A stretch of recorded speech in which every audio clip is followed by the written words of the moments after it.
protection for certain NFL uses, it brings to mind the player of Devontae Adams. And I know it seems like silly transition. I know he had a lot of head injuries lately with the concussions and getting the dirty hits by the Bears thrown in. What was it? Was that 2017? No, was that 16? Where Adams got knocked unconscious and a piece of his helmet flew off? Or was that 17? That was 17. 17. Okay. I couldn't remember which year. I apologize for that. I actually got to move into that now and ask, he's finally getting his recognition, Maggie. He's finally getting noticed by all these professional players that we've seen come on media, and we're getting all this, hey, Adams is top 3 here, top 5 there. And now fans cannot say anymore that Adams isn't a top 5 receiver. It's clearly shown it. Yeah, I mean, if you look at in 2016, he played in 15 games because he had one game out due to injury, but he had 997 yards. So had he played in that last game, he would have hit 1,000 yards. Then in 2017, yep, he plays with Brett Hundley at quarterback for most of the season, and he still has 885 yards. So he still is the security blanket for Brett Hundley when you look at guys like Jordy Nelson, and that they weren't able to be as productive without Aaron Rodgers. Then in 2018 now, Devontae Adams explodes. He has over 1,300 yards, 111 receptions, and he's playing with an injured Aaron Rodgers 15 games again. So his catch percentage goes up every year. His yardage is incredible. He's had double-digit touchdowns the last 3 seasons, including the season with Brett Hundley. And this isn't a comparison by any means, but Julio Jones hasn't had double-digit touchdowns since 2012. And I'm not saying that Julio Jones isn't a phenomenal athlete. He's got incredible yardage stats, and his production is phenomenal every season. But if you're talking about double-digit touchdowns, Devontae Adams is one of the premier receivers in the league. And I don't know when he'll get the credit that he deserves, especially when you have NFL corners coming out saying they study his footwork, he's really off the line, the way that they have to press him.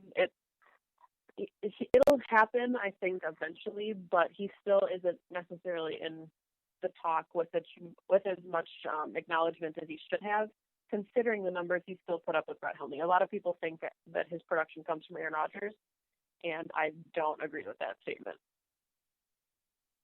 Well, actually, another underrated Packers player we just got, and I know you have a soft spot for this guy. Everything I see you say about him is just nothing but positive on and off the field, is the Darius Smith, the new acquired outside linebacker. I know you love this guy, and you cannot stop talking about him, which I love because I know now his work ethic because of what you've been putting out, showing everything about him. And it's really good to see that it feels like we're getting another blue-collar guy in Green Bay. Yeah, he's one of those players, and I think Brian Gutekunst has done a really good job his last 2 seasons, as general manager, of bringing in players that their arrow is pointing up. And I know that that's not true for Jimmy Graham. Obviously, he's on the tail end of his career, but this season especially, Preston Smith, Zadarius Smith, Adrian Amos, and Billy Turner are all guys that are deserving of their second contracts, and now their trajectory is still pointing directly upwards in the NFL. So they're about to enter the prime of their careers, and they're going to do it in Green Bay, which is really exciting. I'm excited for both the Smith brothers. I love that the 2 different type of players. Darius, you can bump inside, and you can play him as a defensive lineman. You can play him on the edge, and you can twist him. You can stun him, and then the other guy, Preston Smith, is a straight bull rush, hump move type of edge rusher, and then he can also drop in coverage. It's just 2 different type of people, and it's 2 different type of people that make Mike Pettine's defense so much more dynamic. And if Mike Pettin can come out and get 10.5 sacks with Kyler Fackrell, who got most of his sacks in 2 games, I cannot wait to see what he can do with the Smith brothers. Right, and just the pressure of getting after the quarterback is going to skyrocket when you have the interior pressure from Kenny Clark. Kenny. Oh. Yeah, he's got the exterior pressure now at the Smith. And I like that Rashawn Gary doesn't have to come in and be a star. And I know that picking him at 12, knowing he wasn't going to be an immediate impact player, made him a little rich for some Packer fans. They might not have enjoyed the pick because of that, but you're letting him develop behind some really phenomenal athletes, and then you're keeping him fresh. So you're letting him learn the defense. You're letting him come in rotationally. He doesn't have to be the star immediately. Yep. And then all of that will benefit him later on. It kind of reminds me when Clay came in the league in his first year. A lot of people didn't think he was going to come out and start, and he has a little fresh starting off. People are down on Rashawn Gary, but I don't know why. He's a phenomenal athlete. When you look at his college tape and what he was asked to do and then realize what the job he was asked to do and then turn the tape back on, you become very impressed with Rashawn Gary's tape. Because what he was asked to do was not to put up sack numbers. That guy was taking on double teams in a zero technique. Triple teams at some points. He was taking 3 guys on at one time. I mean, and when you watch him move in space, Maggie, it is unbelievable the misuse and lack of respect he got from his defensive coordinator to put him in positions for the tape to show what he really is as an athlete. I was down on Gary until I went back and really studied him more closely, and now I could not be more happy that they got him. He was not going to be there a few picks later. Somebody was going to take the risk on Rashawn Gary if we didn't get him at 12. Yeah, and I know people aren't sold on his tape looking at his college film, but something that you notice when you watch the film is that players like Devin Bush and Chase Winovich stand out because Rashawn Gary's being double and triple teamed almost every play.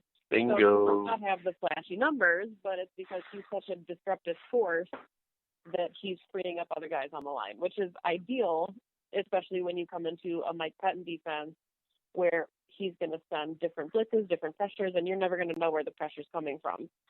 So this will play really well into Rashawn Gary's strength. And it proves that the guy is a team player and willing to do things that aren't necessarily, how would I want to put it, self-gratifying or gonna put money in his pocket right away. Like nose tackles don't get noticed. I mean, honestly. DJ Raji did. How dare you?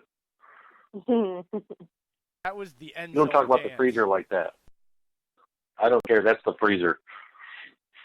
And speaking of which, side note, did y'all see that Akeem Hicks is trying to claim himself the freezer because he was a Chicago Bear? And I'm like, no. No, Raji earned that when he had the interception in Chicago in the NFC Championship. I can't believe he's trying to take that from Raji. Yeah, no, that's Raji's forever. Like, I saw that, and I'm like, really? Chicago's really trying to steal a nickname from a Packer just because he had an INT pick 6 and had the most famous dance in Soldier Field that day. But anyways, I actually have to go back to Gary and point out this too. Another name that came out last year everyone was high on, Taco Charlton for Dallas. Look what he's done. He hasn't done anything in Dallas. So that makes you think, man, guys are coming out. Maurice Hurst, another one in Oakland. Yeah, he had a decent year, but you go look at his tape in Michigan, who was the guy that was taking on all the blocks? It was Gary. Gary was the one eating everything to get these guys free, and it's just I can't wait to see him get one-on-one blocks with him, Zadarius Smith, Preston Smith, and Kyler Fackrell in the NASCAR package. I cannot wait to see that, and I expect Mike Pettin to drop all 4 linebackers in space and rush the DBs, because that's something he would do. Hey, just circling back, if it makes you feel better, on Pro Football Reference, the freezer is attributed to DJ Raji, and Akeem Hicks is not listed. So, win BJ Raji, yes, I love it. He's one of my favorite players. I know he only had a short time with the Packers, but still, everyone loved the big guy. Maggie, that was awesome. What? I love that you did that live, Maggie. That was awesome. DJ Raji is my all-time favorite defensive player, so I will always go to bat for him. Really? He was a really likable guy. Over Reggie? I mean, remember that I'm 26 years old, so I adore. Okay, I'm sorry. I'm sorry. The early 2000s Packers and their Super Bowl in 2010. And DJ Raji was a big part of that. So. No, of course. I mean, you got Al Harris, Mike McKenzie. Yeah, you grew up with the early 2000s. I remember those days. God, I'm old. I'm only 31. I shouldn't be saying it like that. That's bad. I should not be saying it like that. You both need to shut up with your, I'm young, I'm old, Shut the hell up, both you. You both young dogs, man. You're quiet with the age stuff. Sorry if we angered the senior citizen. Pipe down, old man. God. All right. One more thing I got to bring up. I've been seeing a lot of articles and a lot of stuff pop up. Do you think that could happen, Maggie, if Mike Daniels gets traded? I've seen a lot of possible different trade scenarios, and it actually might work because it opens cap scenarios. It opens getting extra picks in the door, which Gutekunst works wonders with. So I got to ask, do you think Mike Daniels might be out the door? Personally, I think it's going to go the other route, and I think that he maybe will get his contract extension before Kenny Clark because Kenny Clark got his fifth-year option. So it wouldn't surprise me if Mike Daniels comes back on a team-friendly contract to stay in Green Bay because I think he loves Mike Pettin. I think he loves the defense that has opened up for him. Last year was kind of a down year for him with the injuries, but he's such a bull and he's such a team leader and he adores the city of Green Bay. I see him being such a team-friendly guy that he would do what he could to stick around. And I know that he has enough say in the trade scenario. But I think that his agent is probably already working with Green Bay to figure out a way to keep him even with Kenny Clark. Because, yes, Kenny Clark is phenomenal, but he's young. You have great depth on the line, but you also need a leader like Mike Daniels in your locker room.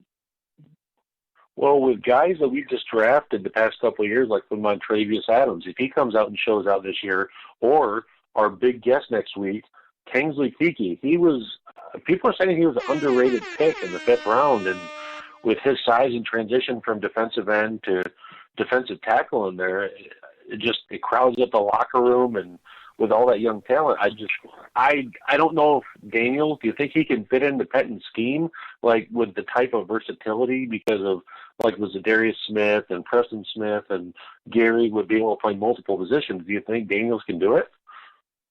I think he can, and I think that maybe if he does come back, he'll be in more of a Justin Houston role where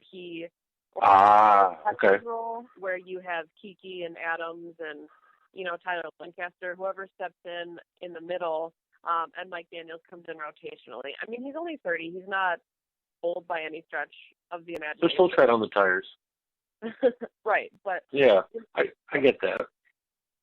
So that's my thought. But I guess it wouldn't shock me if he was traded, but I think it is more likely, in my opinion, that he does come back to Green Bay. All right, I got to put you on the spot right now. What do you think the Packers' record is going to be? Which is low and which is high? What's the differential there? Well, my prediction for the season is 10-6. I see them as a low at, I guess, 8-8. I think that Matt LaFleur will come in and do a little bit better. I think they'll have a little bit more production this season with a healthy Rodgers and improved defense. I think their ceiling is 12-4, and their ceiling feels generous to me. I think 10-6 is the sweet spot. I think that they can just squeak into the playoffs. I don't know what type of run they'll make with a new head coach, but a healthy Aaron Rodgers and an improved defense is enough to at least get the ball rolling on a better season. I mean, last time we had a 15th and above ranked defense in total defense, it was 2014, and we made it to an NFC championship. The last time before that was 2010, and we won the Super Bowl. I mean, it's shown that if you give Rodgers a 15th and above defense, he can do wonders with it. If you give him a run game to work with, he can do wonders with it. And especially in this age of his career, Jay has pointed this out too. This is a trickle-down Shanahan offense that we've got here, and it kind of feels like the Elway scenario when the Broncos picked up Terrell Davis. The Packers just drafted Dexter Williams, 6th-round running back, same round. I mean, and he's a zone running scheme running back. I mean,